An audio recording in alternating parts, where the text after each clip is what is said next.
This episode is brought to you by LifeLock. It's Cybersecurity Awareness Month, and LifeLock has tips to protect your identity. Use strong passwords, set up multi-factor authentication, report phishing, and update the software on your devices. And for comprehensive identity protection, let LifeLock alert you to suspicious uses of your personal information. LifeLock also fixes identity theft, guaranteed or your money back. Stay smart, safe, and protected with a 30-day free trial at lifelock.com/podcast. Terms apply. Welcome to People Tech, the podcast of the HCM Technology Report. I'm Mark Pfeffer.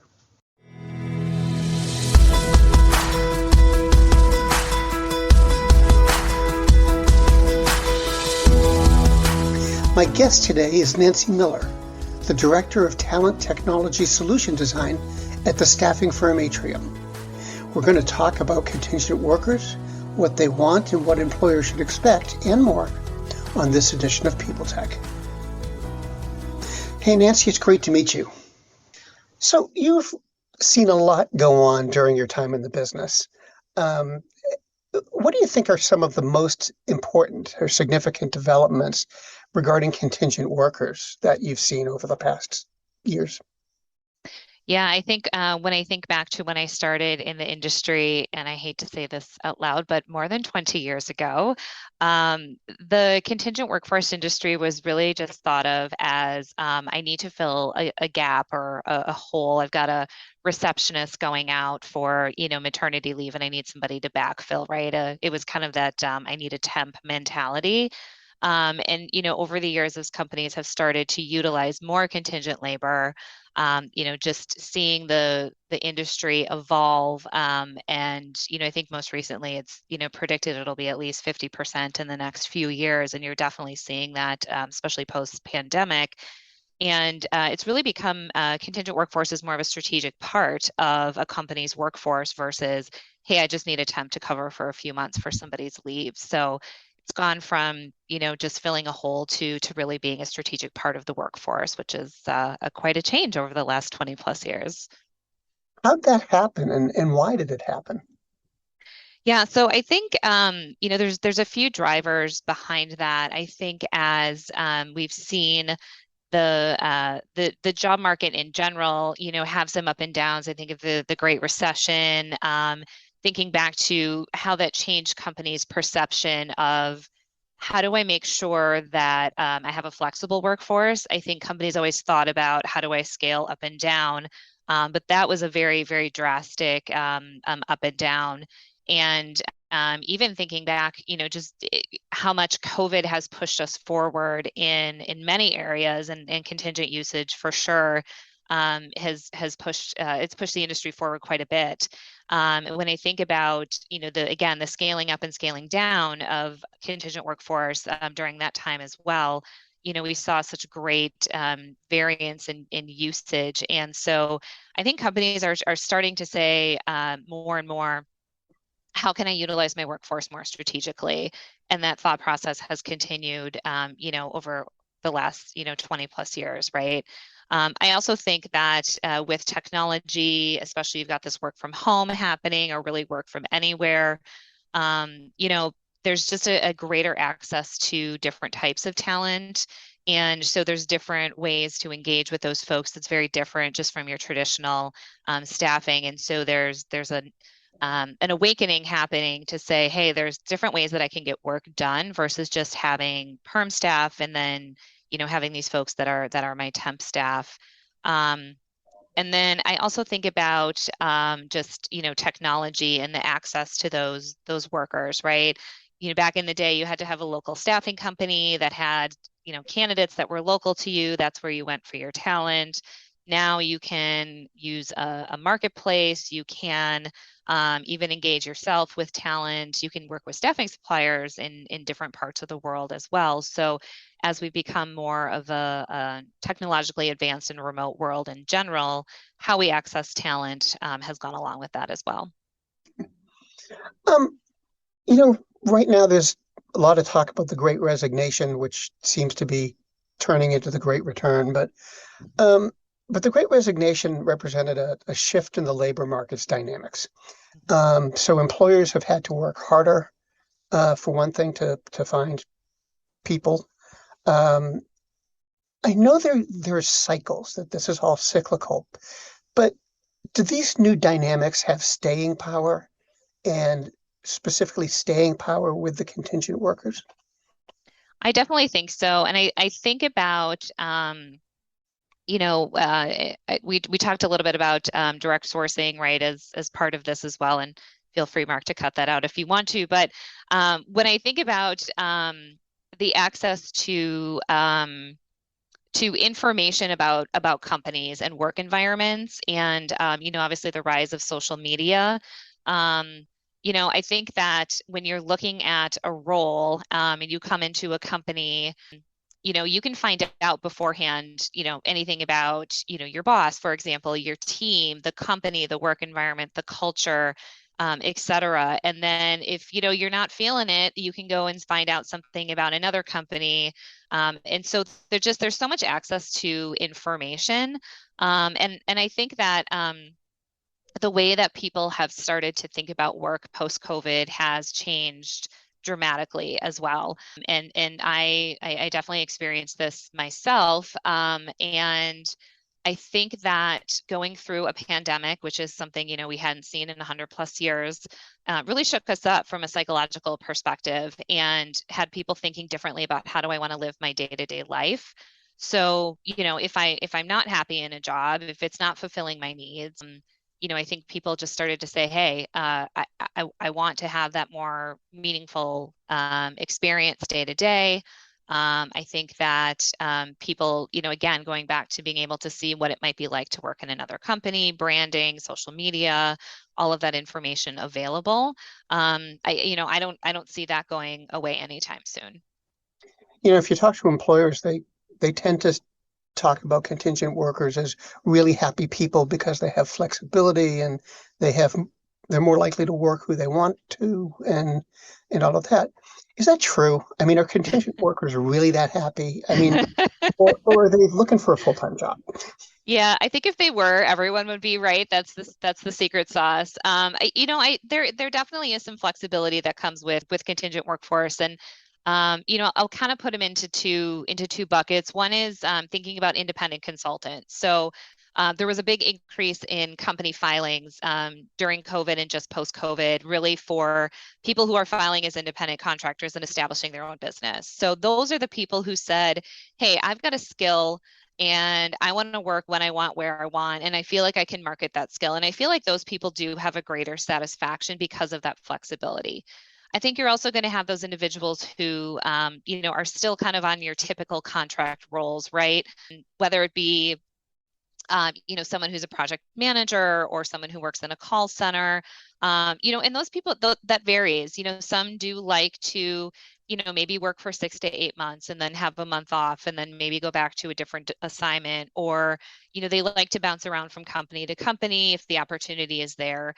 There are others that are still entering those contingent workforce roles and saying, I'm going to come in as a contractor and I really want to be hired onto this company. So I don't think you can say a generalization when you put the entire non-employee ecosystem together and say all of those folks are happier. But when I think about those individuals who kind of stepped out on their own and are empowering their own career, I would say, yes, those individuals do tend to be happier people.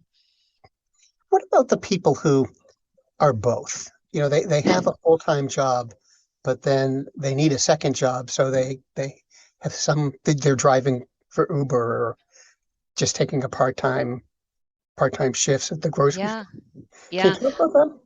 I think that there's definitely something empowering about having the opportunity to jump into an Uber, for example, and be able to figure out, hey, this week I'm going to do 3 driving shifts because I want to take this vacation or something, right? And having an opportunity to jump into a gig like that versus going to a grocery store, like you said, maybe you required to work 20 hours a week and you have to work every Saturday and you don't want to work every Saturday, right?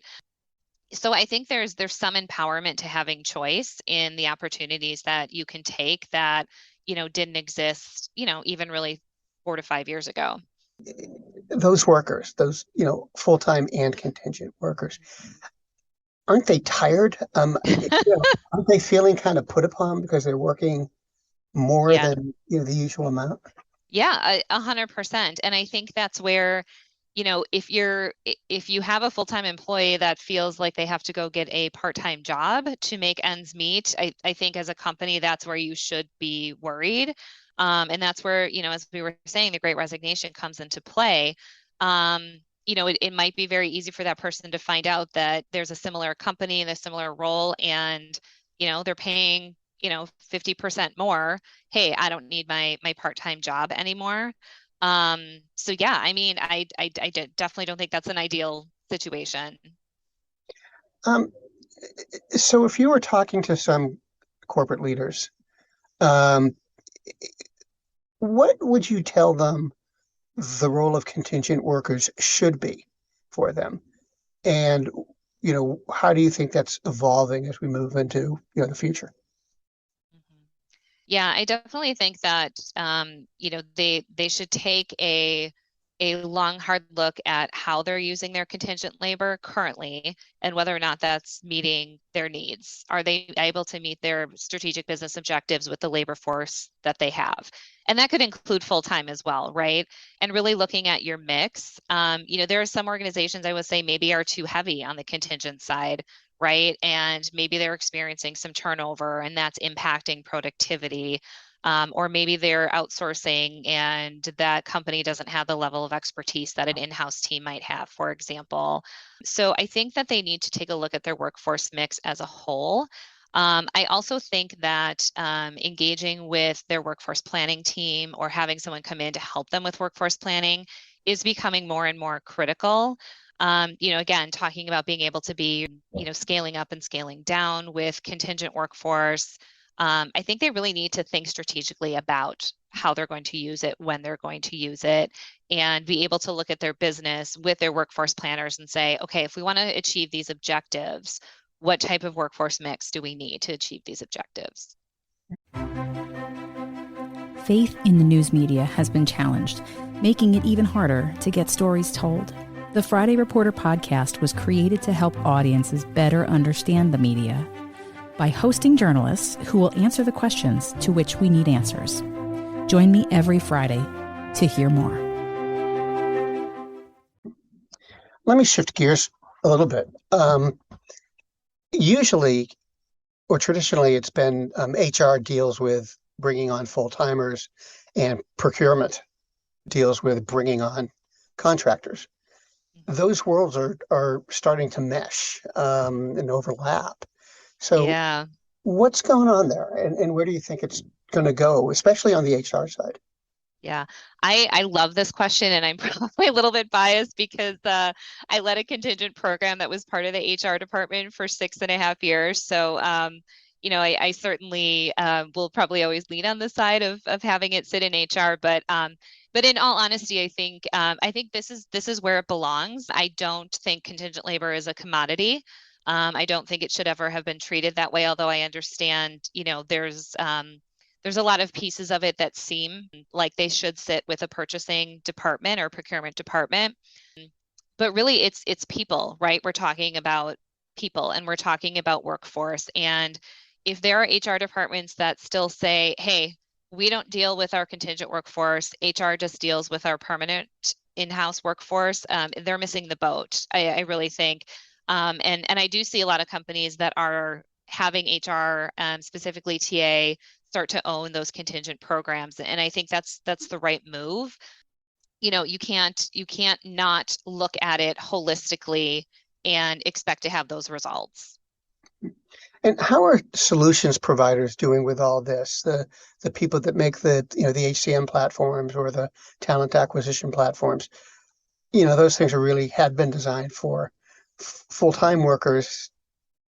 They're starting, I think, to move into contingent worker management, but are they doing a good job? Are they addressing the right things? That's such a great question. And this is the world that I live and breathe in every day. And I would say there is not one platform that I can tell you that's doing it right 100% of the time. We've now seen, let me take a step back. So you have your traditional ATS, you have your traditional CRMs, and all of those are designed for permanent in-house hiring. very recently, in the last few years, you've seen the rise of some technology specific to direct sourcing. So, for example, your Work Llamas of the world, your Will Hires, TalentNet, et cetera. Live Hires, new on the scene out of Australia as well. And they're taking the idea of our traditional permanent hiring, your ATS, your CRM, and designing them for your contingent direct sourcing programs. And so they're getting it right over there, I will say, because again, it's a very different world, although the elements of ATS and CRM as we know them traditionally are still there. So great, they're doing that. Then we've got your permanent hiring solutions that are traditional that way, but no one's quite brought it together yet. You've got your different VMS systems that say, hey, I can put together your permanent and your contingent workforce into one dashboard, for example. But there really isn't one that's crossing holistically. I think about the Workday acquisition of Vinly. If they can bring that together in one true platform, you might have kind of a soup to nuts with your external and your internal.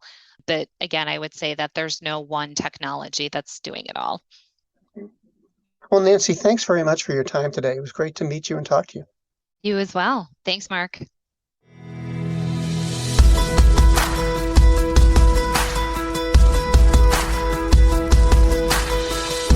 My guest today has been Nancy Miller, the Director of Talent Technology Solution Design at Atrium.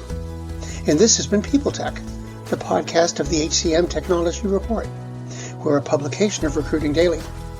We're also a part of Evergreen Podcasts. To see all of their programs, visit www.evergreenpodcasts.com. And to keep up with HR technology, visit the HCM Technology Report every day. We're the most trusted source of news in the HR tech industry. Find us at www.hcmtechnologyreport.com. I'm Mark Pfeffer.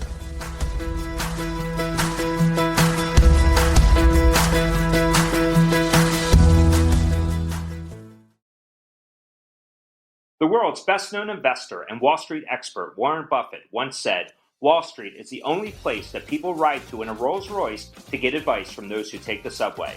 Mr. Buffett's quote is remarkably accurate, but how many people would rather receive advice from him than someone simply guessing?